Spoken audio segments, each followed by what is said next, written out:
we'll come inside, and here's our little shed, and that has our generator, our tools. We got little wood for inside. My brother made this.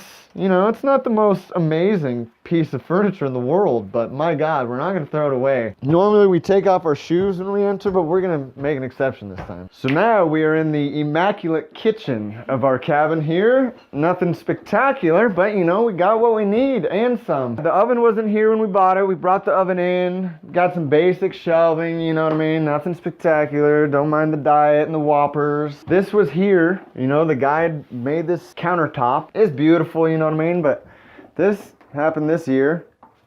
It's not the most pressure in the world, but hey, it works. And then we can filter it, you know? We got a filter that hooks up to the well, goes through the filter, goes into the tank upstairs, which you'll see, and then we filter it through here. So we do filter it twice before we drink it. Haven't had it tested yet, but it passes the taste test with flying colors. The guy who built this house, his name is Wayne Sapp. He was from Iowa. Him and his wife bought this land and built the house. They were going to use it as a summer retreat, but then they had, before he finished the house, they had a big tornado storm that blew down their biggest barn in Iowa, and they needed money. So they ended up turning around and selling the place, and that's why we got it for such a good deal. But now I'm really glad. At first I saw it as like kind of a, gosh, I got this house, I don't know what to do, my Lord. But now I'm thankful because we've been able to do a lot more work outside, and I couldn't build something like this. You know, I just couldn't, not yet in my life, you know. Like I stated before, there are unfinished projects. You'll see, we put the wood stove in. It works amazing. It's an earth stove. It's not cast iron, it's steel. And yeah, that's our money maker right there. It really heats up. We heat up our water on it. A lot of times we got cast iron skillets we put on there, so we'll heat water and cook. Got this sweet little fan that spins as it heats, and that spins or pushes some air around. Got my unfinished mosaic, which is just gorgeous, I know. My God, everybody wants to buy one of these. Got a nice little hide-a-bed here, little corner area where we hang out. When it's clear, like right now you can see a little bit, but looking to the west, there's Mount Redoubt, which is a volcano. And yeah, our northern view of Storiski Valley. You'll see a lot of moose down there, hear wolves, coyotes at night. Doesn't take too much to heat. Pretty small. All right, so our bathroom here, like I said, is unfinished because I'm not really that great of a carpenter. Now we have a toilet that runs, which I don't care about, but my girlfriend cares about, and I can understand why. It's nice when people come over to be able to send them to the toilet instead of the outhouse. Not to get private, but I pee all around the outside of our land. You know, not the 20 acres, but where we have the orchard. And that acts, I think, as like a border for the animals to stay away. We mark our territory. And I talk to my dogs like they're little humans. And I'm like, go pee on the borders. And I swear they do, man. So yeah, now we got a toilet, which is nice. But we would like to put a bath. Not sure if dimensions match up. We do have it plumbed for water, both hot water on demand system, as well as the cold water. So once I figure out a design that I want in here, which I'm having trouble with, we'll get it done, you know? But in the meantime, we go to Anchor Point. It's 8 miles away. And, you know, going to town to check the mail or whatever. And there's a nice laundromat, shower place.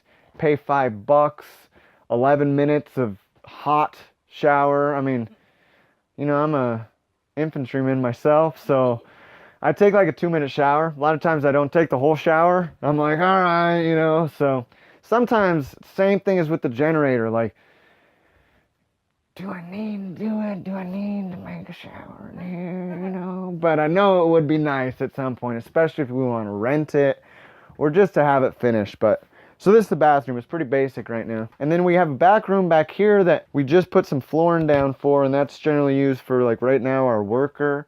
He stays in that back room, and we've had people visit. They stay in the back room, but yeah, that's just kind of storage right now. So walking up the stairs to my loft, which is actually a sauna when we have it heated up in here.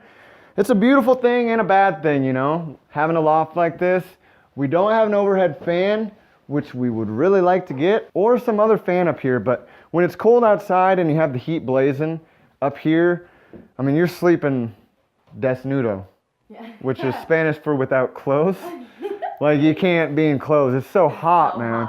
We did have a house sitter stay here at one point, and she was really into, what's that, hot yoga, Bikram? Yeah. And she was like, this is the best yoga studio ever, you know, and she loved it. But same type of thing, floor's unfinished, you know, we got some carpet tiles, thinking about laying down, but then I'm like, oh, why should I got other things I want to do, but pretty simple, you know, got our bed, our little table area, a rocking chair, you know, a friend gave us, our little hot water heater. Earlier, I made a mistake, because usually I have Levi, who's the plumber, fill up the water tank. You know, we run the well, fill up the water. Well, I was the one in charge, and of course I'm Mr. Multitask, so I was building a fire at the same time, and it overflowed, you know?